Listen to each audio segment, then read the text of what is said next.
بسم اللہ الرحمن الرحیم۔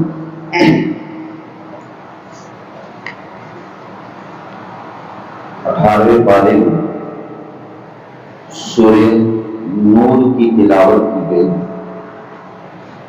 سورہ نور کی 18ویں پارے میں نور کے معنی روشنی کے ہیں، اور اس سورت میں خصوصیت کے ساتھ سماجی زندگی سے متعلق احکام و قوانین کا تذکرہ ہے کہ ایک سماجی زندگی اور ایک معاشرہ کیسے خوشگوار بنے اور کیسے اس میں اصلاح قائم رہے، اس کے اصول اور ضوابط کو اس صورت میں ذکر کیا گیا ہے۔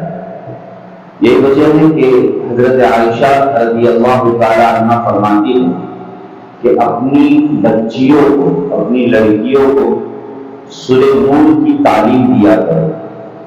اسی لیے بزرگوں کا یہ طریقہ رہا کرتا تھا کہ جب بچی نکاح کی عمر کو پہنچ جاتی تھی تو اس وقت تک اس کا نکاح نہیں کرایا جاتا جب تک کہ وہ سورہ نور کی تعلیم حاصل نہ کرے۔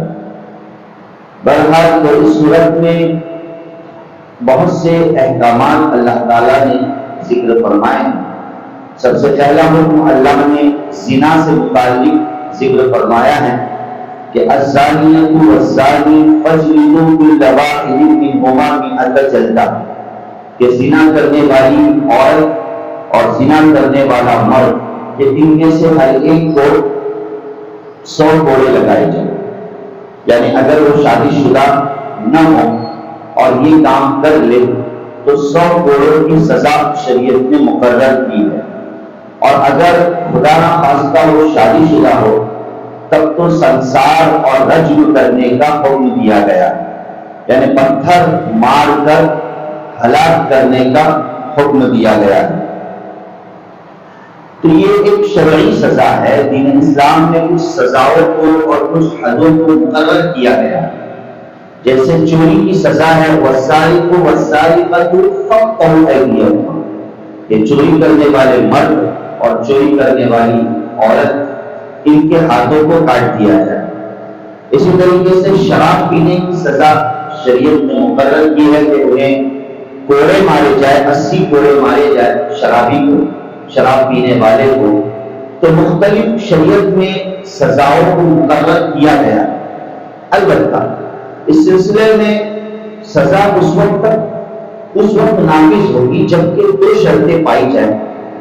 خصوصاً زنا سے متعلق پہلی شرط یہ ہے کہ جب تک کہ 4 گواہ واضح طور پر گواہی نہ دیں اس وقت تک زنا کی سزا لاحق نہیں کی جا سکتی، کہ کوئی 4 باقاعدہ گواہی دے کہ ہاں ہم نے فلانے کو ایسا کام کرتے ہوئے دیکھا، اپنی آنکھوں سے دیکھا ہے، شبہات و شبہات کی فقط بات سے سزا نافذ نہیں ہو۔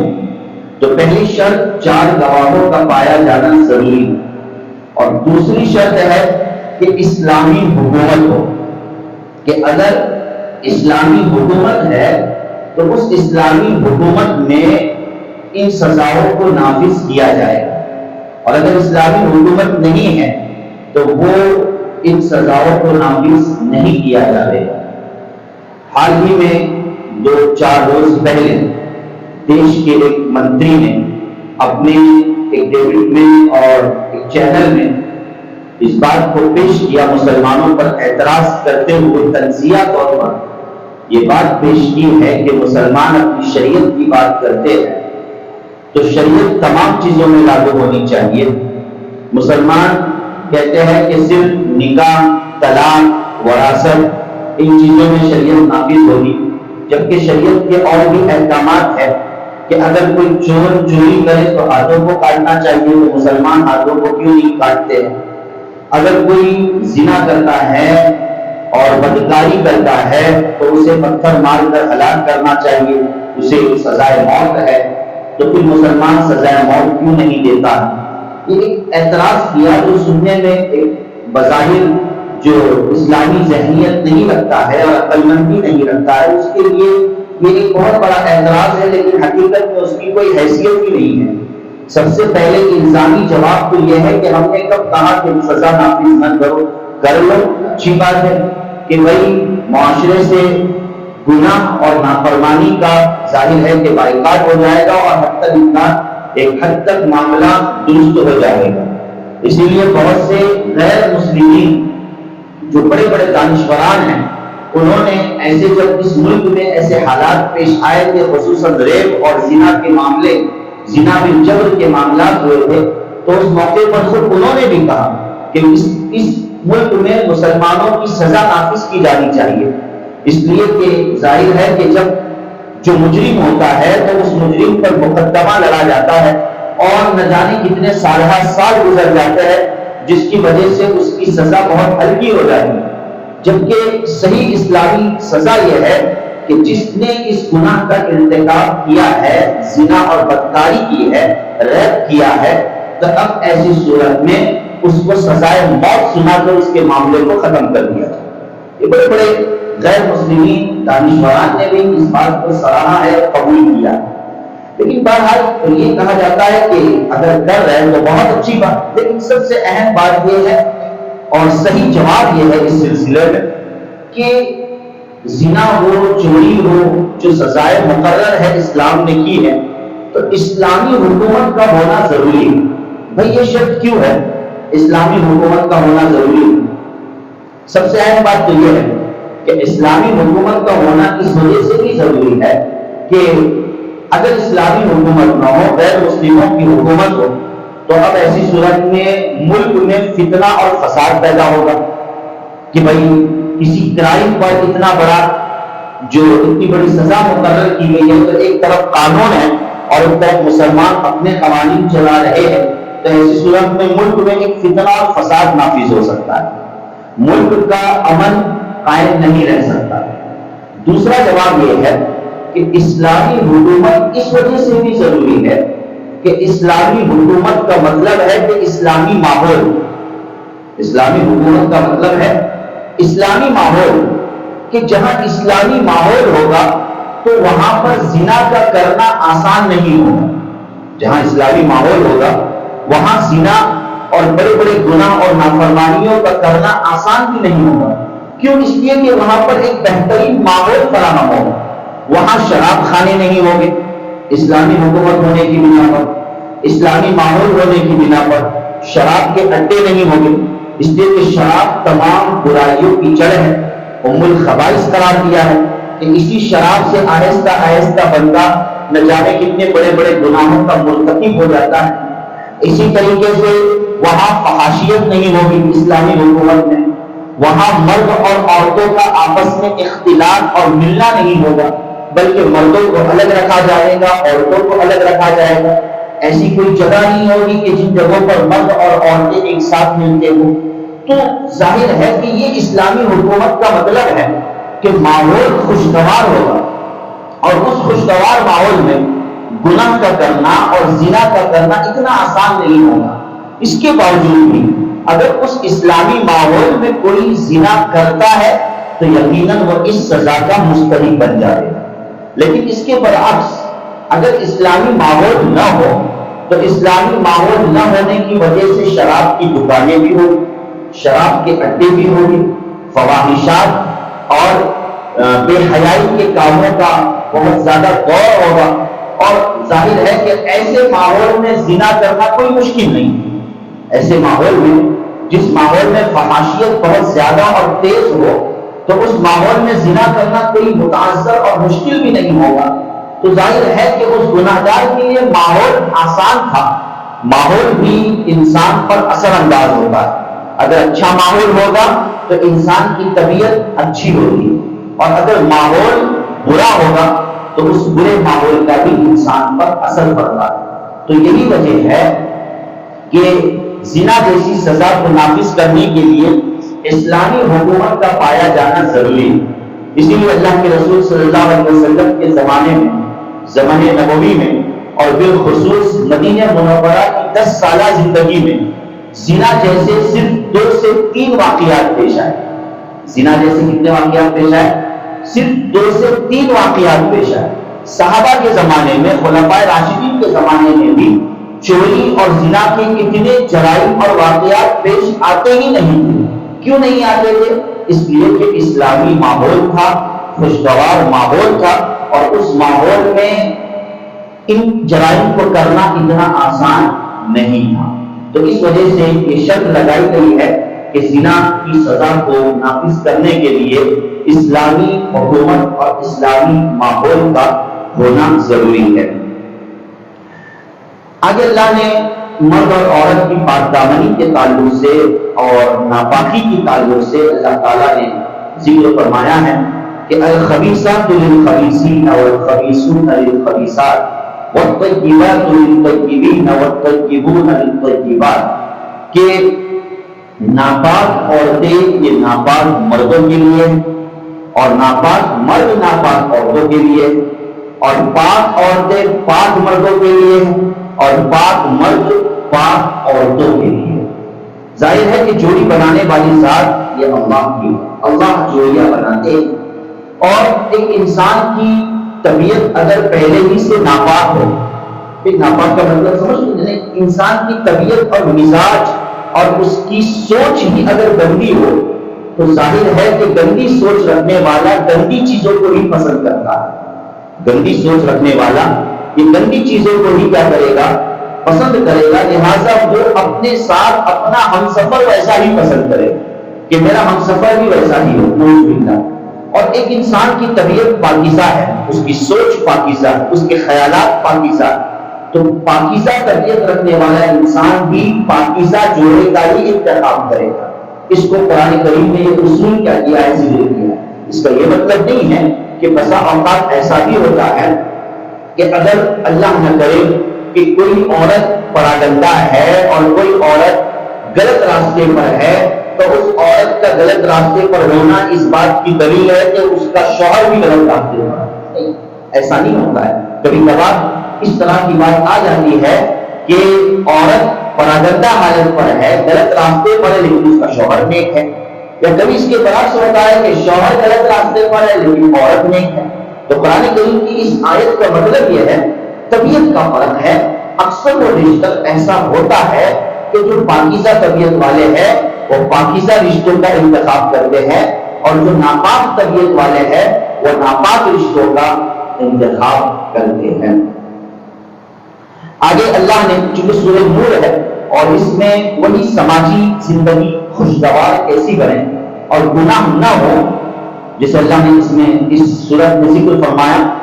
پندرہویں پارے میں اللہ تعالیٰ نے ذکر فرمایا وَلَا تَقْرَبُوا الزِّنَا إِنَّهُ كَانَ فَاحِشًا، کہ کوئی زنا کے قریب بھی نہ جائے.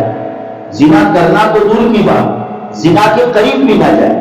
زنا کے قریب نہ جانے کا مطلب یہ ہے کہ ایسے اسباب کو اختیار نہ کرے، ایسے ذرائع کو اختیار نہ کرے جو اسباب اور ذرائع اس کو زنا تک پہنچانے والے. شریعت نے اس کو بھی منع کر دیا. لہذا سورہ نور کے اندر ان تمام چیزوں کا تذکرہ کیا گیا ہے کہ کس طریقے سے اس بڑے فعل میں اور برے فعل میں جانے سے انسان بچ سکتا ہے.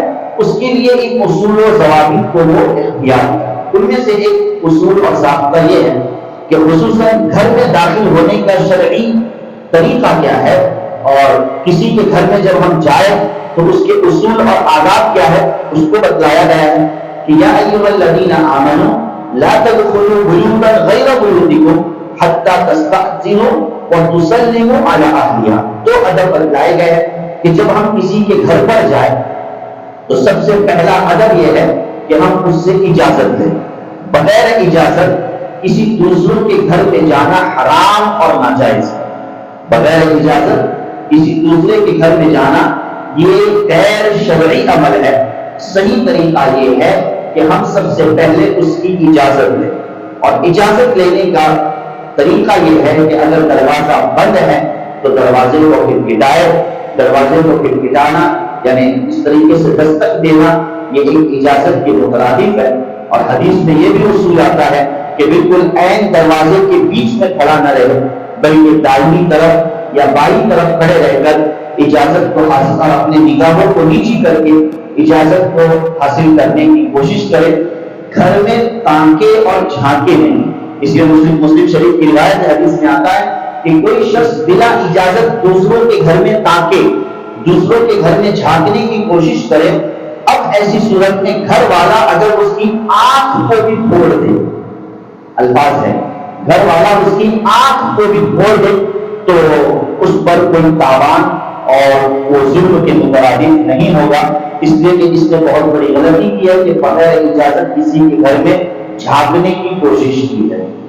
آج کل کے اعتبار سے جو بیل ڈور ہے، یعنی جو بیل مار کر اجازت دی جاتی ہے، یہ بھی اجازت کے درجے میں داخل ہے۔ اس کے لیے کوئی صحیح لفظ کہ میں گھر میں آ جاؤ، اندر داخل ہو جاؤ، یہ سب بولنے کی بھی بظاہر اتنی ضرورت نہیں ہے اگر بالفرض بیل کے ذریعے سے کام چلایا جاتا ہے۔ اور بھی آج کل جو جدید شکلیں ہیں وہ ساری کی ساری اجازت میں داخل ہیں۔ اسی لیے دوسری شرط اور دوسرا ادب یہ پیش کیا گیا ہے کہ جب کسی کے گھر میں داخل ہو تو سلام کیا کرو، وَتُسَلِّمُ عَلَىٰ أَهْلِهَا، اس لیے کہ سلام یہ ایک محبت کا ذریعہ اور سبب ہے۔ سلام کرنے سے آپس میں محبت پیدا ہوتی ہے، دل نرم ہوتا ہے۔ اس وجہ سے کسی کے گھر میں جاتے وقت آدمی جب سلام کرے تو اس سلام سے ہی کلام کا راستہ آسان ہو جاتا ہے، یعنی بات کرنے کا راستہ ہی کیا ہو جاتا ہے، آسان ہو جاتا ہے۔ اس وجہ سے سلام کی عادت ڈالنی چاہیے۔ یہ دو شرطوں کا تذکرہ کیا گیا ہے، لیکن یہاں پر آیت پاک نے یہ بتلایا ہے کہ غیر بیوتکم، کسی دوسروں کے گھر میں جاؤ تو ان دو شرطوں کا لحاظ کرنا ضروری ہے۔ لیکن اگر خود کے گھر میں داخل ہو تو اسلامی ادب کیا ہے؟ تو خود کے گھر میں داخل ہوتے وقت ایک اسلامی ادب تو یہ باقی رہے گا کہ ہمیں خود کے گھر میں بھی کیا کرنا چاہیے، سلام کرنا چاہیے۔ البتہ رہا مسئلہ اجازت کا، تو خود کے گھر میں بھی خود کے گھر میں اجازت لینے کی ضرورت نہیں ہے، بغیر اجازت کے بھی خود کے گھر میں داخل ہو سکتے ہیں۔ البتہ یہاں پر بھی فقہاء کرام نے یہ مسئلہ پیش فرمایا ہے کہ خود کے گھر میں داخل ہوتے وقت بھی اگرچہ اجازت ضروری نہیں، لیکن ایسے کوئی تاثرات دینی چاہیے یا ایسی کوئی علامت ظاہر کرنی چاہیے جس سے گھر والوں کو پتہ چلے کہ میں داخل ہو رہا ہوں، جیسے کھنکھارنا، کھانسنا، یہ ساری چیزیں ایسی ہیں جو بظاہر گھر والوں کو اطلاع دے دیتی ہے کہ بھئی فلانے گھر میں آ رہے ہیں۔ تو یہ بھی ایک اسلامی ادب اور یہ ایک اسلامی طریقہ ہے۔ آج کے اعتبار سے اتنا مسئلہ نہیں کہ اگر دروازہ بند ہو تو خود کے گھر میں بھی انسان دستک دے کر ہی بہرحال داخل ہوتا ہے۔ پھر آگے اللہ تعالیٰ نے مزید، چونکہ زنا اور بدکاری سے اور اس کے سبب سے اس صورت کی ابتدا ہوئی ہے کہ اتنا سنگین گناہ ہے زنا کرنا، یہ بے حیائی کا کام ہے اور معاشرہ اس سے بہت ہی بگڑ جاتا ہے اور خراب ہو جاتا ہے، اور اس زنا اور بدکاری سے نسلیں تباہ ہو جاتی ہے کہ جو بچہ اس زنا اور بدکاری سے دنیا میں آتا ہے تو دنیا میں آنے کی وجہ سے اس کی نسل اور اس کا نسب خراب ہو جاتا ہے۔ اگرچہ شرعی اعتبار سے نسب تو ثابت ہے، وہ تو اسی کا باپ ہے جس باپ نے یہ جرم کیا ہے، لیکن بہرحال بچے پر بھی ایک قسم کی تہمت اور الزام ہوتا ہے۔ اس وجہ سے شریعت نے بہت ہی پختگی کے ساتھ زنا کا سدباب کیا ہے اور اس کی مذمت فرمائی ہے۔ اس لیے اللہ تعالیٰ نے آگے چل کر نسلوں کی حفاظت کرنے کا مردوں کو بھی حکم دیا اور عورتوں کو بھی حکم دیا کہ قل للمؤمنین یغضوا من ابصارہم ویحفظوا فروجہم، کہ آپ کہہ دیجئے ایمان والوں سے کہ اپنی نگاہوں کو نیچی رکھیں اور اپنے شرمگاہوں کی حفاظت کریں۔ عورتوں کے لیے بھی الگ سے یہ حکم دیا گیا وَقُلْ لِلْمُؤْمِنَاتِ يَغْضُضْنَ مِنْ أَبْصَارِهِنَّ وَيَحْفَظْنَ فُرُوجَهُنَّ، کہ عورتیں بھی اپنے نگاہوں کی حفاظت کریں اور اپنے حیا اور پاکدامنی کی حفاظت کریں۔ ظاہر ہے کہ نگاہ ہی اصل ایسی شے ہے کہ بے حیائی اور بے شرمی کی ابتدائی نگاہ سے ہوتی ہے۔ بے حیائی اور بے شرمی کی ابتدا ہی کیا ہوتی ہے؟ نگاہ سے ہوتی ہے۔ اس لیے نبی کریم صلی اللہ علیہ وسلم نے نگاہ کو شیطان کے تیروں میں سے ایک تیر کہا ہے کہ بھئی یہ ایک شیطان کے تیروں میں سے ایک تیر ہے۔ جب انسان بدنگاہی میں اور بد نظری میں اور برا دیکھنے میں مبتلا ہوتا ہے تو یہی در حقیقت مقدمات زنا ہے، یہ زنا کے اسباب میں داخل ہے۔ اور پیارے نبی صلی اللہ علیہ وسلم نے تو مسلم شریف کی حدیث ہو، مشکات شریف میں موجود ہے، بے شمار بہت ساری احادیث میں اس بات کا تذکرہ ہے کہ صرف زنا مخصوص فعل کا نام نہیں ہے، بلکہ اللہ کے رسول صلی اللہ علیہ وسلم نے فرمایا کہ آنکھیں بھی زنا کرتی ہے، کان بھی زنا کرتے ہیں، زبان بھی زنا کرتی ہے، اور انسان کے ہاتھ اور پیر بھی زنا کرتے ہیں۔ اور پھر اس کی تشریح مزید فرمائی نبی کریم صلی اللہ علیہ وسلم نے کہ آنکھوں کا زنا برا دیکھنا ہے، غلط دیکھنا، نامحرم کو دیکھنا، اجنبیات کو دیکھنا، یہ آنکھوں کا زنا ہے۔ اس لیے شریعت نے بالکل ابتدائی چیز پر ہی گویا کہ دختی وقت پر ہی ہاتھ رکھ دیا شریعت نے، اور کہہ دیا کہ سب سے پہلے اپنے نگاہوں کی حفاظت کرو، سب سے پہلے اپنی نگاہوں کی حفاظت کرو، کسی اجنبیات پر اور کسی غیر محرمات پر غلط نگاہ نہ ڈالو۔ اتفاقی نگاہ الگ چیز ہے، لیکن غلط نگاہ کا ڈالنا یہ انسان کو بے حیائی کی طرف آہستہ آہستہ کھینچتا ہے۔ شیطان ورغلاتا ہے اور بہکاتا ہے کہ نگاہوں کا غلط استعمال کیا جائے، لیکن ایسے موقع پر انسان جب ڈرتا ہے اور اپنے نگاہ کی حفاظت کرتا ہے، یقیناً اس موقع پر اس کو تکلیف ہوگی، لیکن اس تکلیف کے بعد اس کو جو ایمان کی حلاوت اور ایمان کی لذت اور مٹھاس ملے گی، ایسی مٹھاس ملے گی جو نمازوں میں اس کو مٹھاس نہیں مل سکتی، جو ذکر و اذکار میں اس کو وہ مٹھاس اور لذت نہیں مل سکتی، جبکہ وہ اپنی نگاہوں کی حفاظت کرے۔ یہاں بات اس سلسلے میں فقہائے کرام نے یہ مسئلہ ذکر فرمایا ہے کہ جس طریقے سے مرد عورت کو نہیں دیکھ سکتے، بھئی عورت کا دیکھنا، اجنبیات کو دیکھنا نہیں چاہیے، اسی طرح عورتیں بھی مرد کو نہیں دیکھ سکتی ہیں۔ تاہم اس سلسلے میں دو روایات موجود ہے، اور دونوں روایتوں کے درمیان محدثین کرام نے کچھ تطبیق دی ہے۔ ایک روایت یہ ہے کہ اللہ کے رسول صلی اللہ علیہ وسلم خود حضرت عائشہ رضی اللہ تعالیٰ عنہ کو اپنے پیٹھ پیچھے، پشت کے پیچھے کھڑے کر کے کچھ ایک کھیل جو مرد حضرات کر رہے تھے، وہ کھیل اللہ کے رسول صلی اللہ علیہ وسلم حضرت عائشہ رضی اللہ تعالیٰ عنہ کو دکھا رہے ہیں۔ تو یہ حدیث اس بات پر دلالت کرتی ہے کہ براہ راست عورت مرد کو دیکھ رہی ہے۔ جبکہ دوسری حدیث ایسی ہے کہ ایک موقع پر ایک نابینا صحابی حضرت عبداللہ ابن ام مکتوم رضی اللہ تعالیٰ عنہ، یہ مؤذن رسول ہے، مدینہ منورہ مسجد نبوی کے دو مؤذن ہیں، ایک مشہور حضرت بلال رضی اللہ تعالیٰ عنہ، اور ایک دوسرے صحابی جو نابینا تھے حضرت عبداللہ ابن ام مکتوم رضی اللہ عنہ، جو نابینا صحابی تھے، مسجد نبوی کے مؤذن تھے۔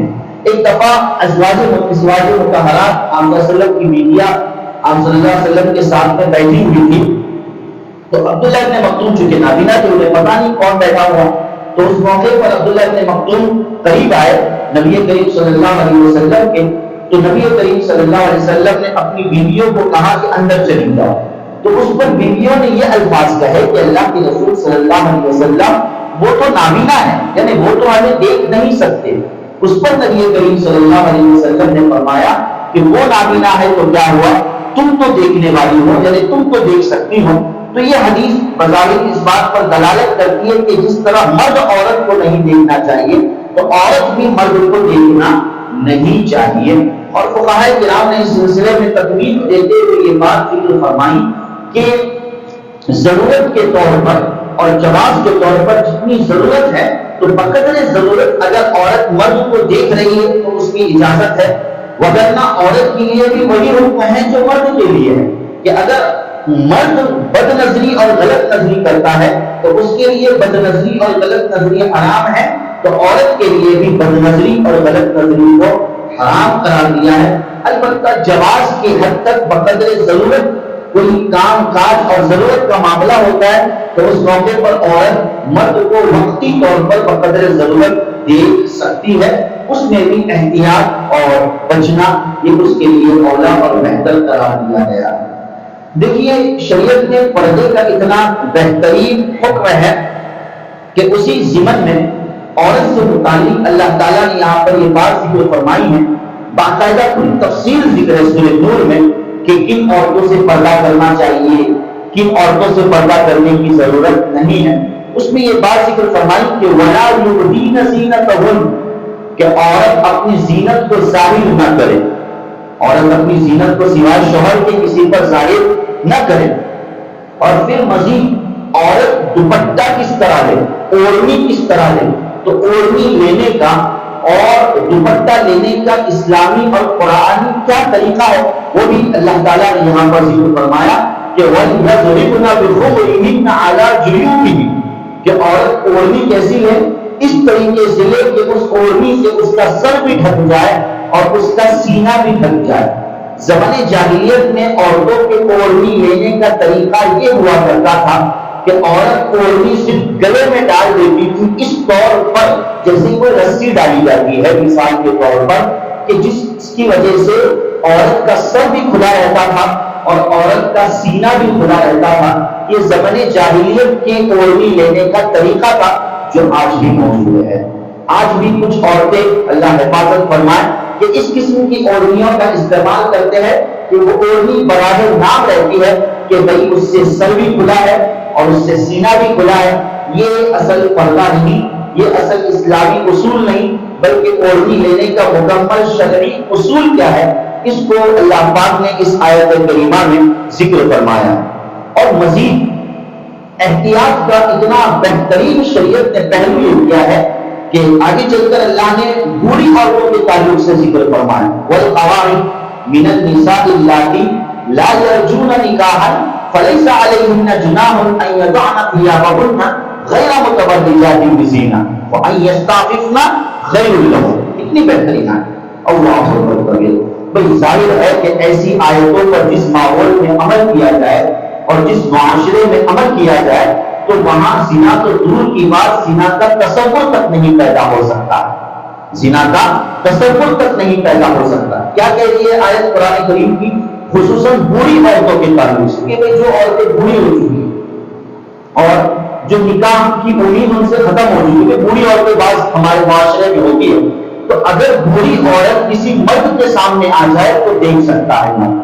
وہ مرد کسی بوڑھی عورت کو, چونکہ وہ ماں کے درجے میں ہوتی ہے اور ایک بڑی عمر کی عورت ہوتی ہے, تو بوڑھی عورت کو دیکھنے کی قرآن کریم نے اجازت دی ہے, لیکن پھر بھی وہاں پر کچھ قید یہ لگائی ہے کہ لا یرجون نکاحا فلیس علیہن جناح غیر متبرجات بزینہ, کہ بوڑھی عورت بھی اس بات کا خیال رکھے کہ وہ اپنے آپ کو بناؤ سنگھار کر کے پیش نہ کرے.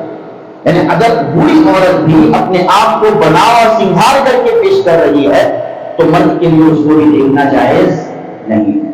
اور پھر شریعت نے یہ گنجائش دی ہے نا کہ بوڑھی, اس بات کو سمجھیے گا کہ شریعت نے جو یہ گنجائش دی ہے نا کہ مرد بوڑھی عورت کو دیکھ سکتا ہے اور بوڑھی عورت مرد کے سامنے آ سکتی ہے جو اجنبی ایک دوسرے کے لیے, لیکن آ سکتی ہے. لیکن پھر بھی قرآن آگے چل کر کہہ رہا ہے قرآن کریم کہ کہ اس کے باوجود بھی بوڑھی عورت ویسے ہی پردہ کرے جیسے ایک جوان عورت کرتی ہے. بوڑھی عورت ویسے ہی پردہ کرے جو ایک جوان عورت پردہ کرتی ہے, تو یہ بھی اس کے حق میں بہتر ہے. اگرچہ واجب نہیں, بوڑھی عورت کا پردہ کرنا واجب نہیں ہے, لیکن قرآن نے کہا ہے کہ بوڑھی عورت کا پردہ کرنا اس کے حق میں بہتر ہے. تو سوچنے کی بات ہے کہ جب ایک بوڑھی عورت کے تعلق سے قرآن کریم یہ نظریہ پیش کر رہا ہے تو جو جوان عورتیں ہیں تو ان کے تعلق سے پردے کا اتنا اہتمام کروانے کی قرآن کریم ترغیب دیتا ہوگا, یہ ایک بہت بڑی سوچنے کی بات ہے. اور ایسے ہی اصول سے ماحول انشاءاللہ خوشگوار اور پاکیزہ بن سکتا ہے. بہرحال اور بھی بہت سارے سورہ نور کے اندر اللہ تعالیٰ نے اصول و ضوابط کا تذکرہ فرمایا ہے. ایک آیت اللہ تعالیٰ نے ذکر فرمائی 18ویں پارے میں کہ الم تر ان اللہ یسبح له من فی السماوات والارض والطیر صافات کل قد علم صلاته وتسبیحہ. کیا آپ دیکھتے نہیں کہ آسمان و زمین کی ساری چیزیں اللہ کی تسبیح بیان کرتی ہے, حتیٰ کہ وہ پرندے جو صف بستہ اڑتے ہیں. ہم نے بعض مرتبہ دیکھا ہوگا کہ کچھ پرندے ایسے ہوتے ہیں جو جھنڈ کی شکل میں ہوتے ہیں, ہے نا, یا کہ بات دی کرے ایک ساتھ اڑتا ہے, پورا قافلہ ہوتا ہے, ایک ساتھ اڑتے ہیں. اللہ نے ان کا نقشہ کھینچا ہے کہ والصافات والطیر صافات, یہ سارے پرندے آسمان اور زمین کی ساری چیزیں, حجر شجر جو درخت ہے، جو جاندار ہے، جو بے جان ہے، ساری چیزیں یہ اللہ کی تسبیح بیان کریں۔ جیسے ہم تسبیح پڑھتے ہیں انسان، اسی طرح ہر مخلوق تسبیح پڑھتی ہے۔ اب اس کا کیا مطلب؟ مفسرین نے دو معنی ذکر فرمائے۔ ایک معنی تو یہ ہے کہ تسبیح پڑھنے کا مطلب کہ جو چیز جس کام میں لگی ہے وہی اس کی تسبیح ہے۔ سورج کا طلوع ہونا اور سورج کا غروب ہونا یہ اس کا کام ہے جو اللہ نے اسے سونپا ہے، تو اس کا غروب ہونا اور طلوع ہونا چونکہ اللہ کے آرڈر پر سورج عمل کر رہا ہے، اس لیے عمل کرنا ہی در حقیقت اس سورج کی تسبیح ہے۔ رات اور دن کا اپنے وقت پر آنا اور جانا یہ اس کی اپنی تسبیح ہے۔ بس سمجھ میں ایک معنی تو یہ، لیکن اکثر مفسرین کرام نے کہا کہ یہ آیت کو اپنے حقیقی معنی میں رکھا، اور حقیقی معنی یہ کہ جس طرح باقاعدہ انسان تسبیح کرتے ہیں، انسان اللہ کی حمد و ثنا کرتے ہیں، اسی طرح ساری مخلوق جبرائیل علیہ السلام سے لے کر ایک چھوٹی سی چونٹی تک ہر ایک اللہ تعالیٰ کی تسبیح کرتے ہیں۔ اس لیے اللہ نے آگے ذکر فرمایا کہ کل قد علم صلاته وتسبیحہ ولکن لا تفقهون تسبیحهم، وہ الگ بات ہے کہ تم ان کی تسبیح کو سمجھ نہیں سکتے، ہم نہیں جانتے کہ وہ کون کیا کہہ رہا ہے، جانور آواز کر رہا ہے، چڑیا چہچہا رہی ہے، کوئی اور چیز جانور آواز نکال رہے ہیں، ممکن ہے کہ وہ اللہ کی تسبیح بیان کرتے ہوں گے جو اللہ نے ان کو سکھلائی ہے، وہ الگ بات ہے کہ ان کی تسبیح کو ہم جان نہیں پا رہے۔ اس اعتبار سے ساری مخلوق اللہ کی حمد و ثنا میں لگی ہوئی ہے۔ اللہ پاک قرآن کریم کو صحیح طور پر سمجھنے کی توفیق نصیب فرمائے، آمین یا رب العالمین۔ وآخر دعوانا